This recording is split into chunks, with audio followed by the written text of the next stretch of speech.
of Asmin in this.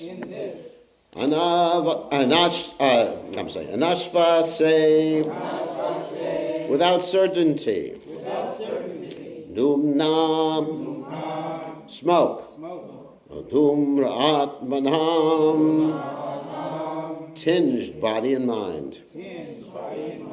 Bhavan, your good self. Apayayati, very much pleasing. Govinda, the personality of Godhead. Pada, feet. Padma asavam, nectar of the lotus flower. Madhu, honey. Translation: we have just begun the performance of this fruitive activity, a sacrificial fire without certainty of its result due to the many imperfections in our action. Our bodies have become black from the smoke, but we are factually pleased by the nectar of the lotus feet of the personality of Godhead, Govinda, which you are distributing. So you can repeat. We have just begun the performance of this fruitive activity, a sacrificial fire, without certainty of its result, due to the many imperfections in our action. Our bodies have become black from the smoke, but we are factually pleased by the nectar of the lotus feet of the personality of Godhead, Govinda, which you are distributing. So, purport by His Divine Grace, A.C. Bhaktivedanta Swami Srila Prabhupada Ki Jai. The sacrificial fire kindled by the sages of Naimisharanya was certainly full of smoke and doubts because of so many flaws. The first flaw is that there's an acute scarcity of expert brahmanas able to carry out such performances successfully in this age of Kali. Any discrepancy in such sacrifices spoils the whole show, and the result is uncertain, like agricultural enterprises. The good result of tilling the paddy field depends on providential rain, and therefore the result is uncertain. Similarly, performance of any kind of sacrifice in this age of Kali is also uncertain. Unscrupulous, greedy Brahmanas of the age of Kali induce the innocent public to such uncertain sacrificial shows without disclosing the scriptural injunction that in the age of Kali there is no fruitful sacrificial performance, but the sacrifice of the congregational chanting of the holy name of the Lord. Sutta Goswami was narrating the transcendental activities of the Lord before the congregation of sages, and they were factually perceiving the result of hearing these transcendental activities. One can feel this practically as one can feel the result of eating food. Spiritual realization acts in that way. The sages of Naimisharanya were practically sufferers from the smoke of a sacrificial fire and were doubtful about the result, but by hearing from a realized person like Sutta Goswami, they were fully satisfied. In the Brahma Vaivarta Purana, Vishnu tells Shiva that in the age of Kali, men full of anxieties of various kinds can vainly labor in fruitive activity and philosophical speculations, but when they are engaged in devotional service, the result is sure and certain, and there is no loss of energy. In other words, nothing performed for spiritual realization or for material benefit can be successful without the devotional service to the Lord.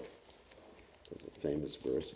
Karman yasmin anashvase duma dumrat manam bhavan apayayati govinda parapadmasavam madhu.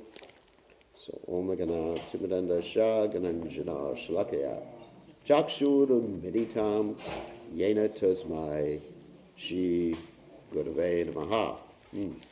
So there are several problems pointed out by Srila Prabhupada in the performance of fruitive activities in this age of Kali. I mean, the first First problem that Srila Prabhupada points out is unscrupulous, greedy Brahmanas. I mean, let's describe what a Brahmana is first.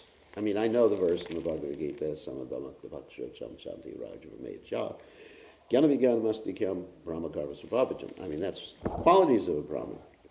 But actually, what is a Brahman? Because the qualities that are listed in the Bhagavad Gita are the actually secondary qualities. The primary quality of a Brahman is one who knows what Brahman. Brahmeti, Paramatmeti, Bhagavaniti, Shabdite. Someone who knows at least one of the three aspects of Brahman. Unfortunately, due to the age of Kali, people are considered to be Brahmanas due to birth. And that is not actually what Krishna says in the Gita. Krishna says that someone should be considered Brahmana according to guna and karma. Just like another famous verse from the Gita. Chaturvarna mayashashtam guna karma vibhagasha. So it became a hereditary right or hereditary designation that someone was considered a Brahmin or a priest. And because it became hereditary, and because in Kali Yuga, everyone who is not properly initiated according to Vaishnava Tantra, Tantra means actually just like a connection. It doesn't mean something bad like left-handed Tantra. But anyone who is not initiated properly according to Vaishnava Tantra is considered a what? Shudra. Kalo? Shudra Sambhava. Everybody in the age of Kali is basically, that's it, is a Shudra. Shudra means, of course, let's define Shudra again. Shudra, of course, means those who are under the mode of ignorance. Prabhupada defined Shudra one time saying, a Shudra is a person who laments and also hankers. Just like you see in modern day America, when there's this procedure called Black Friday. Anyone's heard of that before? People lament that they didn't get the object that they desired. The store is running a sale. Actually, it's called a lost leader. Anyone's heard of that before? No. A lost leader means that the store is running a sale on a particular item in which they actually lose money, and they only have a limited quantity of that particular item. In other words, they'll say a computer that's normally worth $1,000 is now selling for $300. And so they only have a limited quantity of that. And so the people rush in and they discover that it's not there anymore because the first three... Anyway, so there's fighting at the door of the store. They line up like 12 hours before, something like that. And then as soon as the bell rings at midnight or whatever time the store opens, they start, these ladies and men, they start beating each other up. And actually, there's an instance recently I just read that a man or a woman shot someone who was going for the item that they had picked. They brought because now in many states you have this open carry law. You heard about that before? Texas, open carry. You can carry your gun with you into the Walmart. So you'll definitely get the item that you want. Because you just like pull your gun out and say, give it to me, back off, okay.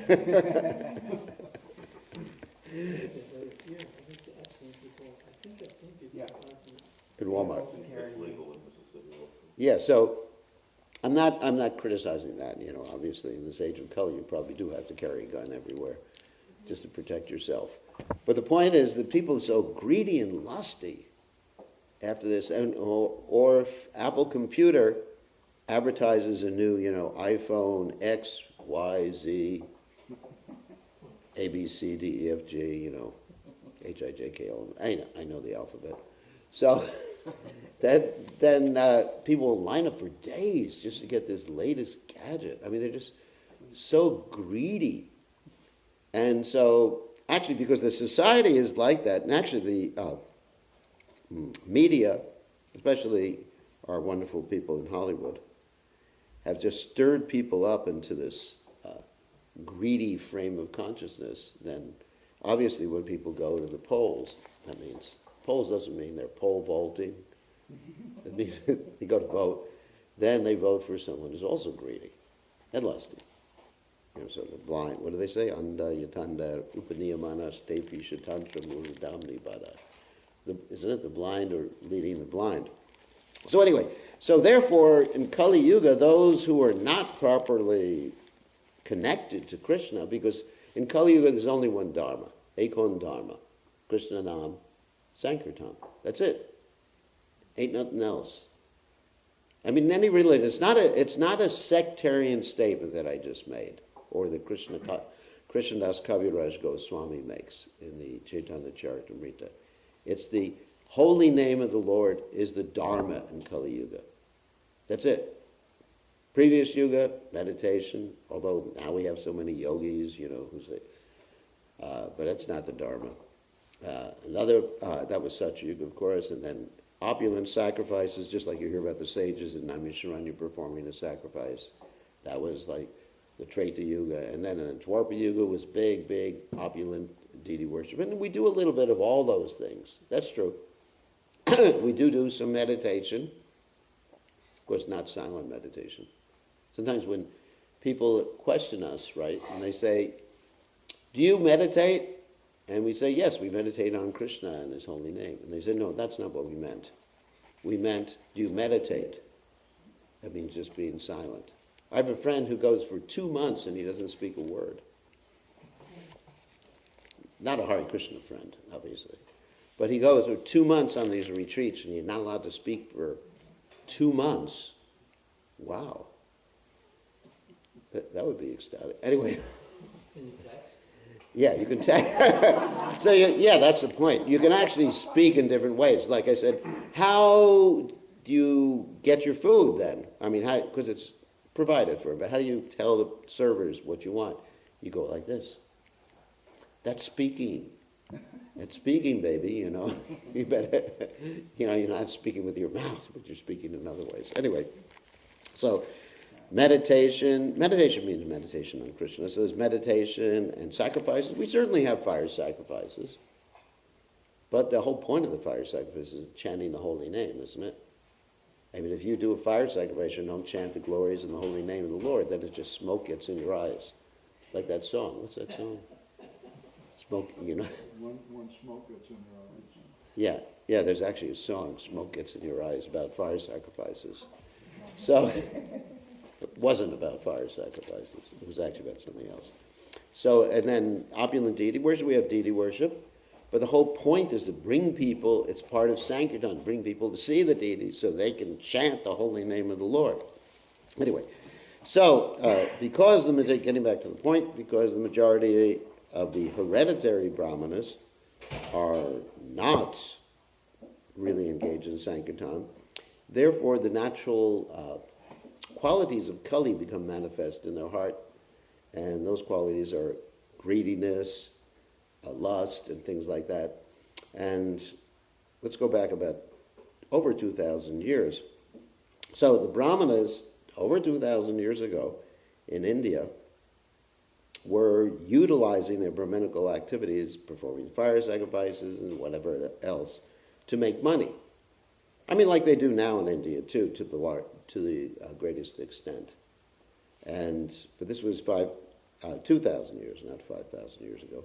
So 2,000 years ago, the Brahmanas were doing that. And because they had a monopoly, we're not talking about the game right now. Monopoly means an exclusive right to do something. And because they controlled who would become or be a Brahmin, the supply of Brahminical behavior was kept low and the demand was high. And anybody who studied economics, guess what happens? Price goes up. Anyone study economics here? I'm sure some of you did. And so the people got so fried out with these Brahmanas, to use a modern term, because they needed the Brahmanas to do different sacrifices, because part of life for people in India at that particular time was that if you wanted to get married, you need a Brahmin. And if you wanted to die, you needed a Brahmin. You couldn't die without a Brahmin. I mean, in other words, antyeshti.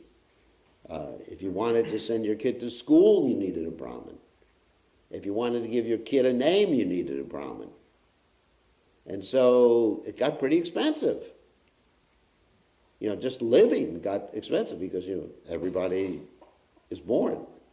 And most people are married. And most people have kids. Most people send the kids to school. And most people do all these other things. And so it was pretty bad. And so the people thought, this is too much for us. And also the Brahmanas were engaged in the name of religion in animal sacrifice. Just so they could eat meat, they were violating the rules of the Shastras and offering meat to the goddess Kali. Of course, there is a rule in the Shastras, you can offer a goat to the goddess Kali once a month. Not in this day and age. Don't you all go about doing that today. Don't take my statements out of context and go to your neighborhood farm and find a goat, offer it to the goddess Kali. It's not even the full moon, actually. It's almost the new moon. You can't do that. So anyway, so they were taking the statements of the Vedic literatures out of context in the wrong age, wrong time, wrong circumstance, and they were utilizing that to kill animals and eat animals. Not cows. I mean, that's one thing. Even those ritualistic, cheating, rascal Brahmins were not killing cows. To that extent, they never went to in India. Nowadays, of course, you have people who come from India, and they will eat cows sometimes eventually. And you'll ask them, aren't you not supposed to eat cows? And they'll say, well, that's just Indian cows we're not supposed to eat. You ever hear them say that? Yeah, I've heard people say that. It's just, that's just in India, Indian cows, but this is America. God bless them, McDonald's. So, anyway, so the Brahmanas were doing that. They were cheating 2,000 years ago. And the people got so fried out, they decided we better reject the Vedic literatures. And that's how Buddhism became prominent. Jainism and other religions became prominent at that particular time. And people just rejected Brahminical culture because of the animal killing, which is mentioned in the Vedic literatures, and by Prabhupada too, and because of the cheating. And so eventually, of course, Shankaracharya brought people back to the Vedic literatures and eventually utilizing covered Buddhism, and eventually Chaitanya Mahaprabhu brought people back full circle to the right understanding. So, therefore, if someone is to be considered a Brahmana in Kali Yuga, he must be properly initiated as a Vaishnava and be showing the Brahminical qualities.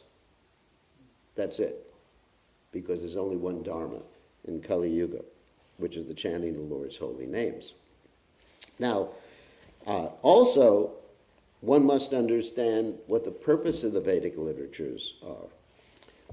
For example, these particular sages here who were doing this sacrifice, it's mentioned here, they were doing fruitive activity. Now, fruitive activity means activity for fruit, not for apples or oranges or bananas or what do they call it, satsumas, like you have here. But they were doing fruitive activity because they are engaged in sacrifice for ulterior purposes. In other words, that's why that was the motivation for their sacrifice. That's called fruitive activity. And so, as a result, for the reason of that, is they didn't know what the purpose of sacrifice was. And somehow or other, they hadn't read the 15th chapter of the Bhagavad Gita, where Krishna says, Vedais chasa verahame vavedyo, right? By all the Vedas, I am to be known. I am, the purpose of the Vedas is to know Krishna. So somehow or other, they weren't aware of that. And they were performing this fruitive sacrifice. And secondly, even though they, in addition to them not being aware of it, they were not so expert, according to Prabhupada's description here, in performing the sacrifice. Because in order to perform even these sacrificial fruitive activities, one has to be extremely expert in pronunciation of the mantras. One has to be extremely expert in the rhythm of pronouncing the mantras. One has to be extremely expert in the procedure of the sacrifice. That's why you have the Vedas, the four original Vedas. You know, the Yajur Veda, which is the Veda prescribing sacrifice, the Sama Veda, that means the rhythm or music Veda, Yajur Veda, Sama Veda, Atharva Veda. Of course, Atharva Veda is one in which you can get powers and astras. That's pretty good.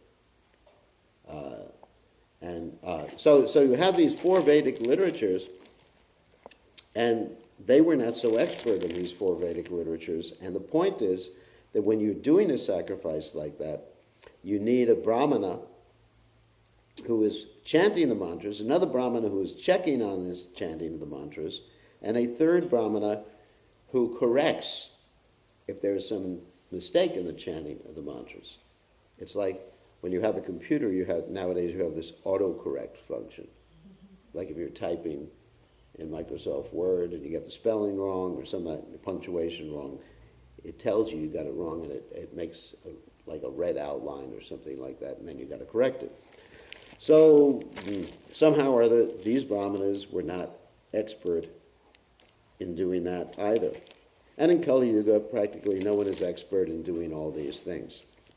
So, therefore, Kaler Doshanade Rajan Eshjeko Mahadguna Kirtanadeva Krishnasha Mukta Sangha Parambaja. So, in this age of Kali, quoting the Bhagavatam, this age is an age of quarrel, an age of difficulty, an age of strife. Kaler Dosha. Dosha means problems. Nidev Rajan Ashjeko Mahadgana. But there is one good quality, and that quality is Kirtanadeva Krishna Shak Mukta Sangha Parambaja. Simply by chanting the Lord's holy names, one can reach perfection. So, in order to properly chant the Lord's holy names, there is a process too. Although we hear in Chaitanya Mahaprabhu's Shikshastika, Niyamena Tishtan, right? Everybody knows that verse? No? Nobody knows what verse I'm referring to now? Yeah, the second verse, but I don't Yes, recognize the line. Are you saying it? Nam Namakari Bahoda Nija Sarva Shaktish. I'm just using part of the verse there. Niyamena Tishtan. Niyamena Tishtan means there's no hard and fast rules for chanting. So we were referring here to the hard and fast rules of Brahminical sacrificial fires. So Lord Chaitanya says there's no hard and fast rules for chanting. But I just mentioned before, there are rules for chanting. So am I contradicting Lord Chaitanya? No. Because when Lord Chaitanya Mahaprabhu states that there's no hard and fast rules for chanting, he is referring to the Vedic rules of time, place, and circumstance, where you have to be purified in a certain way, you have to take a bath before you do something, you have to face in a certain direction, you have to perform so many secondary, preliminary rituals. That's the Vedic system. Whoops. A musical interlude. So that's the Vedic system. But none of those prerequisites or requisites are necessary when you're chanting the holy name. You can chant the holy name upside down if you want. I have one godbrother who has back problems, so sometimes he hangs upside down from a door. I mean, he has this thing that hooks onto the door. You know what I'm talking about? Yeah. And he hangs upside down. One time I almost hurt him because I walked into the room and opened the door while he was on the door. But that's another story. Almost slammed him against the wall. But you could, and he chants sometimes like that too. You could chant upside down, or when, like we were in traveling Sankirtan when I was young, 200 years ago. We would sometimes chant our japa in the bathrooms of the KOA. Did you ever do that? I've been to KOA, but not. Yeah, because it was so cold out, we were distributing Srila Prabhupada's books in close to Chicago. And it was the middle of the winter, and it was really cold. So the only warm place we had was the KOA bathroom, so we would chant a japa, not next to the toilets, obviously. So, and people would come in to use the bathroom in the middle of the night and have the shock of their lives to see 5 brahmacharis, Hare Krishna, Krishna Krishna, Hare Hare, Hare Rama, Rama Rama, Hare Hare. So, they thought they were having a bad dream or a good dream. So, and that was bona fide japa. I mean, obviously, normally you don't want to chant in the bathroom of the KOA, but it's not that we were defiling the holy name by doing that. Or sometimes when I'm traveling, I'm chanting in the airplane. I'm chanting japa. And right next to me, someone is eating meat. Or the mother is changing diapers on the child. We talk about a pure circumstance. So, but the holy names, there's no prerequisite. Obviously, if you had a choice, yes, don't chant in the KOA bathroom. Don't chant next to someone who's eating meat. But, the holy name has no hard and fast rules. Sometimes devotees say, I've heard devotees advise others, don't say the holy name while you're in the bathroom. And I said, what if you die? A lot of people have died there. So you should say the holy name everywhere. Don't bring your japa beads in. That's a different thing. So the holy name, there's no hard and fast rules. And you can chant day and night, in the middle of the night, in the middle of the morning. But let's say for Gayatri, it's a little bit different. There are hard and fast rules. Gayatri should be said sunrise, midday, sunset, right? And Prabhupada said, if you miss, you don't make it up. Some of you, that may come as news to some of you. You don't make up your Gayatris. You have to say it at that time. Because that's the rule. But the holy name, if you miss, for some reason or other, you're so busy, you're so sick, or someone has tortured you that day, and you're so upset, you can make it up the next day. Prabhupada said, make it up the next day. Don't eat before you. That's like what Prabhupada said.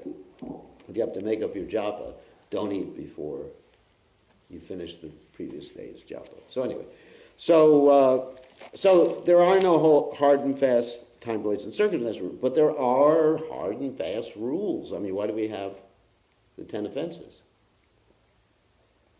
And especially the rule, the overriding rule, which Bhaktivinoda Thakur gives. He says, don't be inattentive, or on the positive, be attentive while you're chanting. And also, while you're chanting, cry out to Krishna. That's why Lord Chaitanya's Shikshastika contains rules for chanting Hare Krishna. Ai Nanda Tanuja Kinkaram, there's another verse. O son of Nanda Maharaj, Patitam Mam Vishame Bhavamudo, Kripaya Tava Padapanka, Stita Dhuli Sadra Sambra Chintaya. O son of Nanda Maharaj, I'm your eternal servant. Somehow or other I've fallen into this horrible material world.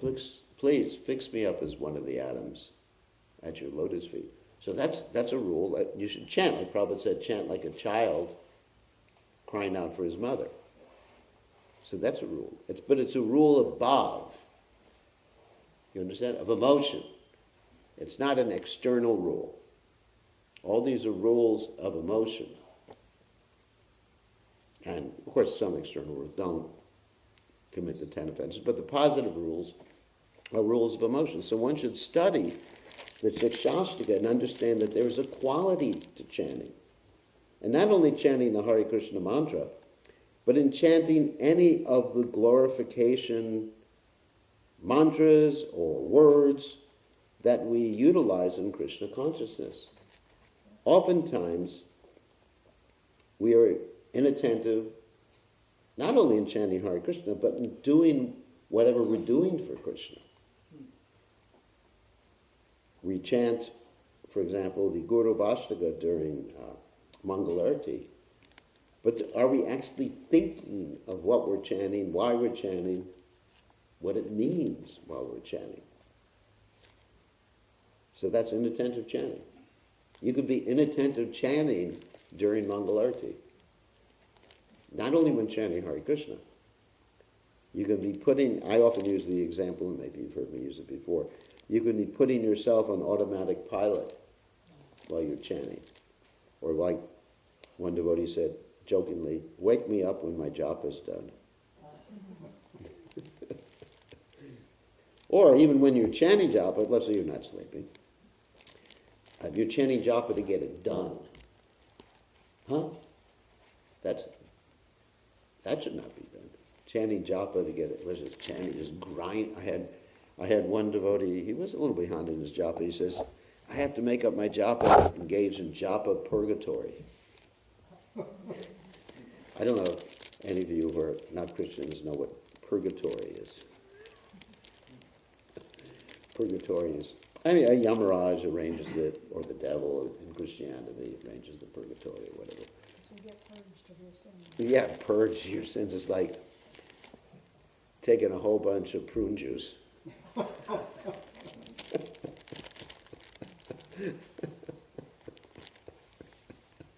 Yeah, so you're purified. Like devotees oftentimes say, whenever they get sick, I'm getting purified. They eat the wrong food and they have deli belly or something. Or in Mexico it's called Montezuma's revenge. Boy, you're really getting purified. I remember when I first joined the movement, I got really purified because they cooked everything with hot peppers in it. You remember? Everything had hot peppers, so then you spend the rest of the day in the bathroom and you say, boy, this is part of the purification process of Krishna consciousness. Or the temple president would yell at you and he said, I'm purifying you. Like fire coming and going. Yeah, coming and going. So anyway, so the japa should not be seen like, just got to get it done. 16 rounds, and what do you get? Another day older and deeper in debt. Lord Chaitanya, don't call me because I can't come. That song? Really? How do you know that? 16 times. I know, 16 rounds, and what do you get? Another day older and deeper in debt. Srila Prabhupada, don't call me because I can't come. I owe my soul to the temple president. Anyway, so if japa becomes like that, you're not following the rules. You're taking it just as a ritual. Whatever we do for Krishna should not be taken as a ritual. It should be taken as an active devotion. That's why Krishna says, whatever you offer, yad karoshi yad nashi, yajahoshi dadasyat, yad pashashi kantiya, tat kudashva madarpanam. He says, whatever you do should be done as an offering, whatever you offer, whatever, etc., should be done as an offering for me. But that means it has to be done in the right consciousness. Thinking, I'm doing this for Krishna. Not this, I'm doing this because it's what I have to do, it's my ritual, and really it's just to fill up time in between prasadams until I get to eat again. So anyway, we should not take the holy name as a fruitive activity, as a ritual, or any Krishna katha, any Krishna service as a ritual. And then our bodies will not become black from the smoke, obviously. But we will always be happy. So this statement, our bodies are black from the smoke can be taken in a metaphorical way, that we're becoming unhappy. There's a way to take it literally, which is actually what's happening. It's just like smoke. Smoke gets in your eyes. But the other thing is that, it's just miserable. We're just unhappy. So if you're not happy, it's because you're not connected. It's because you're not attentive. Or you're committing offenses, whatever. You're not doing things properly. So if we want to be connected to Krishna, we have to do things or chant the holy names in the right way, and then everything will come out all right. But remember, our main business is chanting Hare Krishna. Things became a little complicated in our movement, have become a little complicated in our movement since I joined. Isn't it? Go cool, in some ways, yeah. When I joined, it was just chant Hare Krishna, go on, Sankirtan, Hari Bol, back to Godhead. And now, after joining the GBC, they didn't tell, that was in the fine print when I joined. When I joined the Hare Krishna movement, then, I just didn't read things properly. So things have become very complicated, but we should never forget the real simple thing, like I often say, we should follow the KISS philosophy. Keep it simple, sadhu.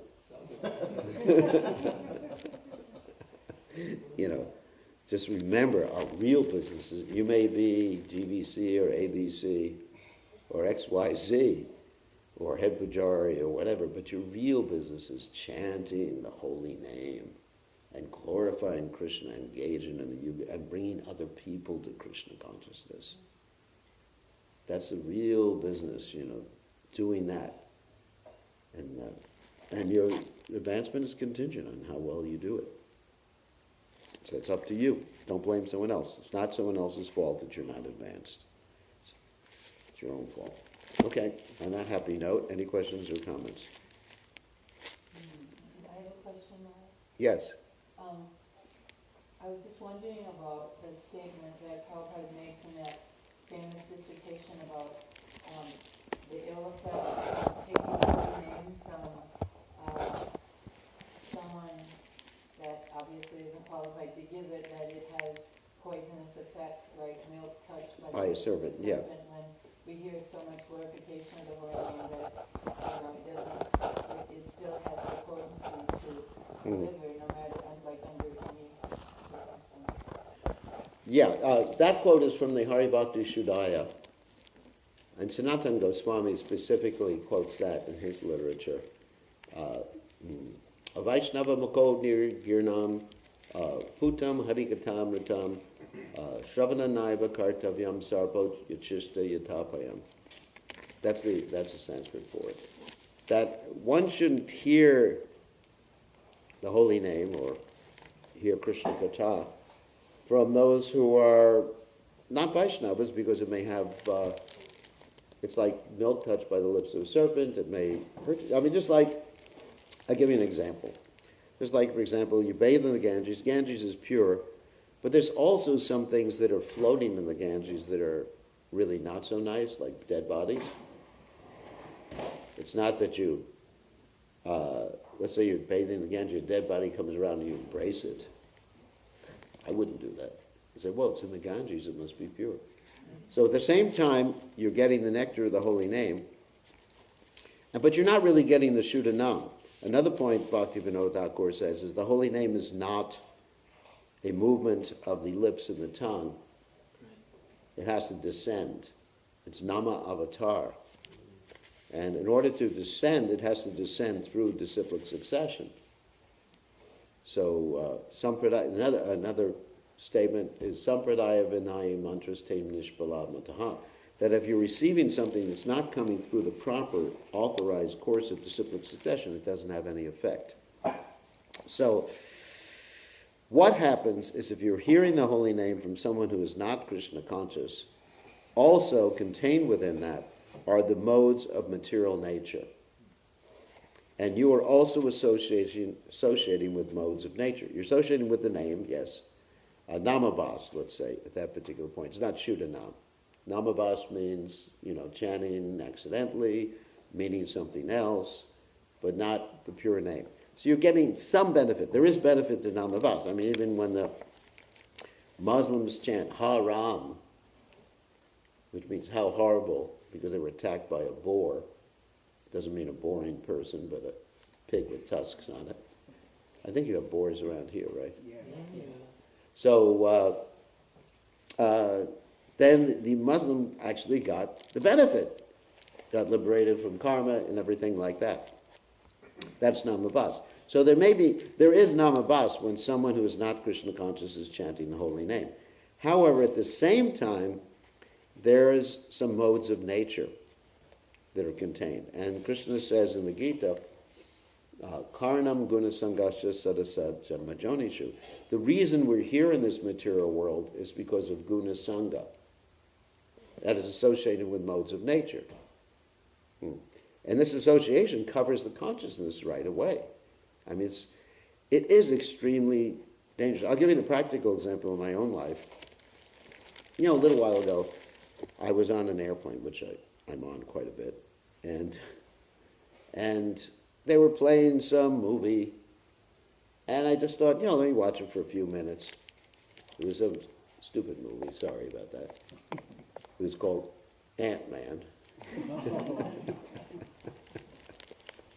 What's a sannyasi watching an Ant-Man movie for? So I looked at it, just some guy who shrunk himself up or whatever, for a few minutes, and I just felt like I could feel the modes of nature there. And I just I turned it off, because the screen's right in front of you on the airplane, and just went, Hare Krishna. I felt like I had to take Atma Snapanam. You know that verse, Atma Snapanam? That's also that means a bath of the soul. So I thought, well, I got to clean myself now. I just felt, that here are the modes of nature. And it's in film. There was nothing illicit going on. No, just somebody shrinking himself, becoming an ant or whatever. And it was just the modes of nature were there. That's how. It's like wet paint on everything. So you certainly don't want to hear the holy names from someone when you get the modes of nature at the same time. Yes? Would it actually be like Allen Ginsberg was also chanting Hare Krishna, but he didn't make any pure devotees. But No. Prabhupada came chanting Hare Krishna, and then after that, even you're not pure, you tell somebody else how to chant, it's coming pure anyways. Yeah. Wouldn't it be like that? Well, Prabhupada engaged Allen Ginsberg. Actually, was really interesting. But yeah, if someone doesn't have to be pure, but they should be following the instructions of a pure person, then it has the same effect. Yeah, that's an important point. It's not that you say, I'm not pure, so I shouldn't chant Hare Krishna, or shouldn't tell anyone to chant Hare Krishna. But because at least I'm following, trying my best, Krishna understands that. And Krishna is empowering devotees who are not yet on the pure platform. They are budding pure devotees. He was in budding, like Prabhupada said, all of his disciples are pure devotees, just like a little bud of a rose flower or a fruit is a fruit, but it's not quite there yet, unless there's a frost. Here you have frost, sometimes you lose your fruit, right? All right, any other? Yes. In that context, when you're chanting these mantras and doing this fire jagya, Yeah. it was much earlier in Kali Yuga Yes. than we're at now. And so they could still sense that even though they felt black, contaminated, Yeah. still they could sense Krishna's presence in the process. Oh, yes. I mean, they were great souls. I mean, it's a fact. These were great personalities. They wanted to do the right thing, and they knew about Krishna, and that's why, they accepted Sutta Goswami like that. And actually, previously, Sutta Goswami, I mean, the history, previously Sutta Goswami's father was preaching to them, and he had a little unfortunate interaction with Lord Balaram. fortunate for him because he got killed by Lord Balaram. But that's a story in the Bhagavatam. Sutta means a mixed caste person. So here's another important point here. Yeah, this is actually, you just reminded me of that, is that even though he was a mixed caste, not considered a Brahmin, because he was like, I guess a Brahmin mother and a lower class father, because he was mixed class, he was still accepted as the guru of all these sages who were ritualistic Brahmins, who were Brahmins by caste, which is interesting. So this is showing that Kiva Vipra Kiva Nyasi Shudra Kinana Ye Krishna Tattva Veta Se Guru Hoy. That's way before Lord Chaitanya Mahaprabhu, isn't it? This is 5,000 years ago, and even before Chaitanya Mahaprabhu, the principle was that to translate that verse, whether one is born as a Shudra, whether one is a sannyasi, whether one is grahasta, Kiva Vipra, Kiva Nyasi, a learned person, a sannyasi, Shudra Kena, or Shudra, if one knows the science of Krishna, he should be accepted as guru. And so here you have these Brahmins accept someone who is not a Brahmana as their guru. Interesting. That was a quick math. I've never looked at this before, but Sukadeva Goswami, apparently he was in Brahman stage. Yes. And Lord Chaitanya was very strict about hearing from or associating with those who are from that school. And yet he became purified by hearing from Vyas, Yeah. his father. So, that's kind of a... Can I Go ahead. Can I clarify that? Yeah. He wasn't a Mayavadi. He was a Brahmavadi. There's a difference. He was absorbed in Brahman, but he wasn't decrying the personality of Godhead. That's a Mayavadi. A Mayavadi will say the personality of Godhead's body, form, personality, activities, whatever, are all illusion. He never was like that. He didn't know any better. It's something like in English we have a difference between an atheist and an agnostic. Agnostic says, I just don't know. He's honest. An atheist says, there's no God. Just like my friend Richard Dawkins. You may have heard his name. No, you don't. Anyway. He's an atheist. He's one of the most prominent atheists. And we're putting together a whole presentation right now based upon intelligent design. It's very interesting. Maybe I'll get a chance to talk a little bit about that in one of the classes here. But that's an atheist. But Shukadeva Goswami was like innocent. Like the four Kumaras, same thing. And actually, this morning, Yogendra, I was back, I heard him reading from the Chaitanya Charitamrita. He said there was, Krishnadas Kaviraj, I think, was speaking. I'm not sure, or maybe Lord Chaitanya was speaking. Mm-hmm. Clarify.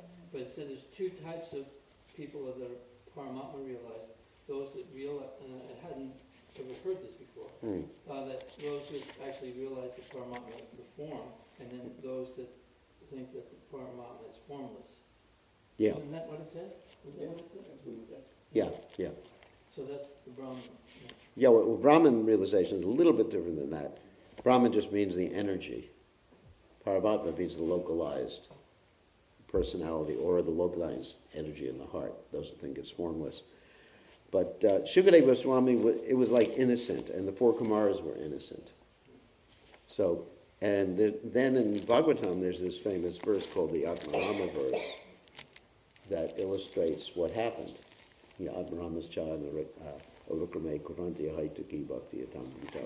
Anyway, so those people who are innocent, who are spiritually realized but innocent, when they're exposed to the pastimes of the Lord, then they become attracted. And that proves the transcendental nature of the pastimes. Because they had no material attraction. People like Shukadeva Goswami had no material attraction. Yet, he was still attracted to Krishna. So that proves that Krishna is transcendental. That's the proof. used in the Bhagavatam and by Lord Chaitanya. So, any other questions? Quick questions? Because, yes. Really quick, just kind of the theme that many questions around these festivals that a lot of the new agey yoga kind of people put out, like something that's called the Bhakti fast. All of a sudden, Bhakti is like a word that's used by so many Yeah. groups like that. So when they actually chant Hare Krishna in those, in those different festivals they have, are the people hearing that and chanting that, making some benefit, even though these aren't actually Vaishnavas chanting? Yeah, I mean, if they're Vaishnavas chanting it, If they're not, or if they're not, there's Namabas. It's Namabas, but they're also getting some contamination at the same time. So I would say it's better that than nothing, yeah. However, devotees, my advice to devotees is be careful who you hear from. Because, we're trying to keep the mind pure. People who are already on the path, we're trying to keep the mind pure. And I've seen many devotees hearing from famous kirtan people who I know even eat meat. There are people who go to these bhakti fests who chant, who are very famous. Actually, I would say the most famous kirtan or bhajan, whatever person eats meat. I mean, even here in New Orleans, one time we had some famous bhajan singer come to do a benefit. I don't know if you remember this many years ago. And the devotees had to arrange for liquor and everything in their hotel when they were finished. I'm not going to mention the name. Don't mention it. But, I was saying, what is the benefit? If we're just using them to make money, better have someone who represents us. Krishna has unlimited money. He is unlimitedly wealthy. It's one of the opulences of God. And Krishna, we shouldn't do anything that violates our moral or ethical principles for the sake of making money.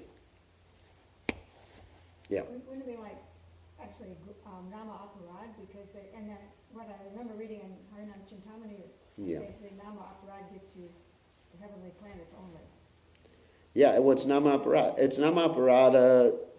Namabasa is one higher, Well, for someone who's not a devotee to hear the holy names, they're not committing Nama Aparada. I mean, let's say if I was Mr. Malecha, and I go to one of these bhakti fests not knowing any better. But the leaders.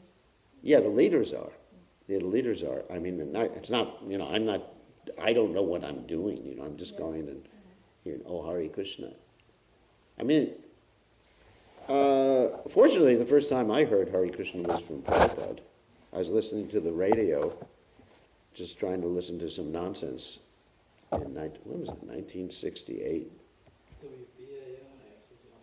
Yeah, listen to the radio, just thought, let me listen and hear what's going, and all of a sudden, Hare Krishna, Krishna Krishna. It was in New York. That's what the radio station was, it was New York. And I go, wow, what's that? I didn't even know what Hare Krishna was. Then my whole life changed. Well, my hair fell off. No, not really. It took several more years to overcome the devotees' fanatic preaching before I actually joined, but that's another story. But, hearing from Prabhupada one time changed my whole life. I didn't really understand what was happening. I mean, I just went to my mother and said, shortly after that, I'm not eating meat anymore. And it was just like, something took over. And of course, it was Krishna. I know something. Just for that. I didn't know what was happening. I just said, no more meat. And all I knew how to eat at that time was salad. I didn't know how to be a vegetarian. Salad and spaghetti and yogurt. That was my whole diet for about a year. A good diet. And that's because I like spaghetti. And it was just hearing Prabhupada's chanting. Changed my life on the radio. Sadhu Sangha, Sarva Sastra Koila. And, certainly hearing from Allen Ginsberg didn't change my life. Actually, I heard Hare Krishna, I think once before I heard Prabhupada, because I went to see this musical called Hair. Anyone's heard of that before? I say Hair. I think we're chanting Hare Krishna, but it didn't change my life at all. It was just like, I just thought it was weird. My mother forced me to go to see the musical. Actually, it was in John Lennon's one. He says elementary penguin or something, chanting Hare Krishna. That was about the same time as that. They played it on the radio, on the FM. That was the first time I heard it. Hare Krishna. And so I was sitting with some friends in college, and they were asking this other fellow, well, what is Hare Krishna? They go, you don't know? I said, well, I bet Gerard knows. And then I thought, well, I pretended to know, and I better find out, because he thinks I should know. That's nice. And so you just Googled it. Yeah, that's what I Googled it. That word was not invented. I'm still trying to find out. You know, if you said Google to someone in those days, it meant like a little baby going Google, Google. Yeah. That's It's actually in that song, Goo Goo Jew, or whatever. Oh my God. Yeah. It's like the old timers getting together, you know. Hell, I remember. All right, I think we should end class. Go start for Prashadam. All glories to His divine grace. Srila Prabhupada, Srila Prabhupada, Ki Jai.